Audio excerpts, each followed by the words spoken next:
హైదరాబాద్లో అందరూ మంచోళ్లే ఉండరు, అలాగని అంతా చెడ్డోళ్లే ఉండరు. కొందరు సూటు బూటు వేసుకుని మరీ మోసాలు చేస్తారు. ఇంకొందరు బడాబాబుల్లాగే కనిపిస్తారు, కానీ వాళ్ళు చాలా కన్నింగ్ పిల్లలు. సాదా సీదా బైక్లు కొట్టేస్తే ఏం లాభం అనుకున్నాడు కేటుగాడు. లక్షల రూపాయల విలువైన బైక్ను ఈజీగా చోరీ చేసేస్తాడు. అది అంతా చూస్తుండగానే ఎవరూ అడ్డుకోలేదు సరిగదా, తాళాలు ఇచ్చి మరీ సాగనంపారు. కేటుగాడు మాయ మాటలు తెలిసి వచ్చేసరికి బైక్ ఓనర్స్లో టెన్షన్ ఓ రేంజ్లో పెరిగిపోయింది. మోసాన్ని గుర్తించి పోలీసులకు ఫిర్యాదు చేశారు. ఆ దొంగ పోలీసులకు చిక్కాడా? చోరీ తర్వాత ఏం జరిగింది?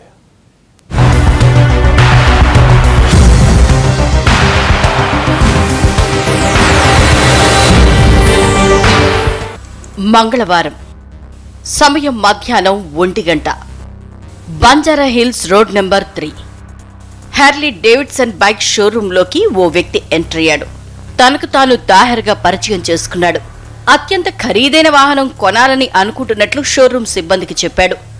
మాటల్లో రిచ్ లుక్, నడకలో స్టైల్ చూసి ఉద్యోగులు బుట్టలో పడిపోయారు. 6 లక్షల రూపాయల నుంచి 8 లక్షల రూపాయల దాకా ఉన్న బైక్లను చూపించమని ఆదేశించాడు. సంతోషపడిన సిబ్బంది ఓ బైక్ను చూపించారు. ముందు టెస్ట్ డ్రైవ్ చేస్తానని చెప్పాడు. సరేనన్న ఉద్యోగులు తాహర్ దగ్గర 3 క్రెడిట్ కార్డులను తీసుకున్నారు.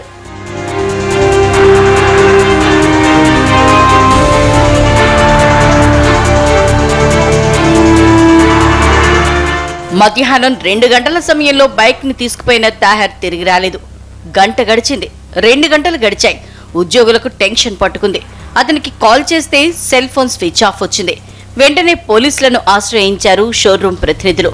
హుటాహుటిన అక్కడికి చేరుకున్న ఖాకీలు సీసీ ఫుటేజ్ ఆధారంగా దర్యాప్తు ప్రారంభించారు. 4 బృందాలుగా విడిపోయి బైక్ ను ఎత్తుకుపోయిన దొంగ కోసం గాలింపు చేపట్టారు.